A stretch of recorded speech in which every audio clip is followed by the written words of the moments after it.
Livro de ouvido apresenta Crime e Castigo de Fyodor Dostoiévski em 1000 palavras, narrado por Djavan Souza.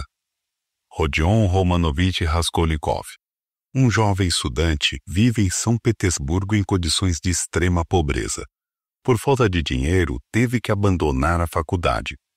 Ele é uma figura complexa, intelectualmente brilhante, mas emocionalmente perturbado e isolado. A miséria em que vive, juntamente com a falta de perspectivas, o leva a desenvolver uma teoria perigosa, a de que certas pessoas, as extraordinárias, têm o direito de cometer crimes, se isso for para um bem maior. Ele acredita que indivíduos como Napoleão, figuras históricas de grande poder e impacto, transcendem as leis morais comuns e podem agir de acordo com seus próprios interesses, pois essas ações, no final, justificam um bem maior para a sociedade. Raskolnikov começa a acreditar que ele próprio poderia se enquadrar nessa categoria de pessoa extraordinária e, em consequência, planejar o assassinato de Aliona Ivanovna, uma velha agiota que ele considera um parasita social. Ele imagina que, ao matá-la e usar o dinheiro que ela empresta a juros extorsivos, poderá melhorar a sua vida, livrar o mundo de um servil e ainda ajudar pessoas mais necessitadas. No entanto, o que parece ser um plano racional é, na verdade, o reflexo de seu estado psicológico cada vez mais desmoronado e de sua luta interna com questões de moralidade e sobrevivência. No dia do crime, Raskolnikov se dirige ao apartamento de Aliona, levando consigo o machado, a arma com que ele planeja executar a sua missão. Ao chegar, ele tenta manter a calma e disfarçar as suas intenções, mas a situação rapidamente foge ao controle. Após uma breve interação com Aliona, ele a golpeia violentamente, matando-a. Mas, para seu horror, Lizaveta, a irmã mais nova e inocente de Aliona, entra no apartamento inesperadamente. Raskolnikov, no impulso desesperado para não deixar testemunhas, também a assassina, golpeando-a até a morte. Esse segundo assassinato não premeditado abala profundamente sua psique e qualquer ideia de racionalidade que ele havia construído em torno do crime. A partir desse momento, começa a queda psicológica de Raskolnikov. O peso da culpa e a paranoia tomam conta de sua mente. Embora tenha acreditado que poderia justificar o assassinato como um ato meramente superior, ele rapidamente descobre que a realidade emocional do crime é insuportável. Ele se sente enojado consigo mesmo e é tomado por um profundo arrependimento. Raskolnikov fica fisicamente doente e sua mente começa a sucumbir à pressão de sua consciência. Ele entra numa espiral de confusão mental, alternando entre momentos de lucidez e delírio, incapaz de processar o que fez. A deterioração psicológica de Raskolnikov o afasta ainda mais das pessoas ao seu redor. Sua mãe Pulquéria e sua irmã Dunia, que têm profunda devoção por ele, ficam extremamente preocupadas com seu comportamento errático e distante. Mesmo quando tenta se aproximar, ele se fecha, atormentado pelos seus próprios demônios internos. Outras figuras-chave começam a orbitar a vida de Raskolnikov, cada uma influenciando sua trajetória de maneira significativa.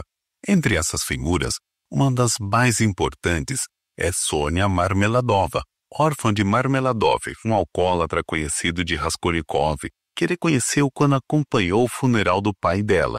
Sonia é uma jovem que, apesar das terríveis circunstâncias de sua vida, mantém uma fé religiosa inabalável e se sacrifica, prostituindo-se para sustentar a sua família. Sua bondade e compaixão contrastam fortemente com a escuridão que habita em Raskolnikov. Eles desenvolvem uma relação profundamente emocional e espiritual, onde Sonia se torna a confidente de Raskolnikov e uma espécie de luz em meio à escuridão. Ele acaba confessando seus crimes a ela, incapaz de suportar sozinho o fardo da culpa. Sonia, com sua fé em compreensão, não o condena, mas o incentiva a buscar redenção e expiação. O investigador Porfírio Petrovich, desde o início, suspeita de Raskolnikov. No entanto, ao invés de abordá-lo diretamente com acusações ou evidências concretas, Porfírio adota uma estratégia psicológica. Ele usa o diálogo para desestabilizar Raskolnikov, jogando com a sua culpa e paranoia, esperando que ele eventualmente sucumba ao peso de sua consciência e confesse. A relação entre os dois é marcada por uma tensão crescente, com Raskolnikov oscilando entre o desejo de se confessar e a esperança de escapar impune. Enquanto isso, a vida familiar de Raskolnikov também enfrenta desafios. Sua irmã Dunya está envolvida com Piotr Petrovich Ludin, um homem rico manipulador que deseja se casar com ela. Ludin vê o casamento como uma maneira de controlar Dunya, usando seu dinheiro e status como moeda de troca para garantir a submissão dela. Raskolnikov, no entanto, vê através das intenções de Ludin e tenta impedir a união. Isso demonstra que, apesar de sua alienação e desespero, ele ainda mantém um profundo amor e preocupação com sua irmã. Com o passar do tempo, Raskolnikov se encontra em uma batalha interna cada vez mais intensa. Ele tenta justificar o crime, afirmando que foi um ato necessário, mas a teoria sobre a pessoa extraordinária começa a desmoronar à medida que ele percebe que não pode transcender as leis morais ou escapar das consequências psicológicas de suas ações. A ideia que ele poderia ser um Napoleão é corroída pela realidade de sua própria fraqueza humana e emocional. No auge de sua crise existencial, Sônia se torna a sua única fonte de conforto e redenção possível para Raskolnikov. Ela o convence de que a única maneira de encontrar paz e superar o fardo da sua culpa é confessar os seus crimes às autoridades e aceitar a punição.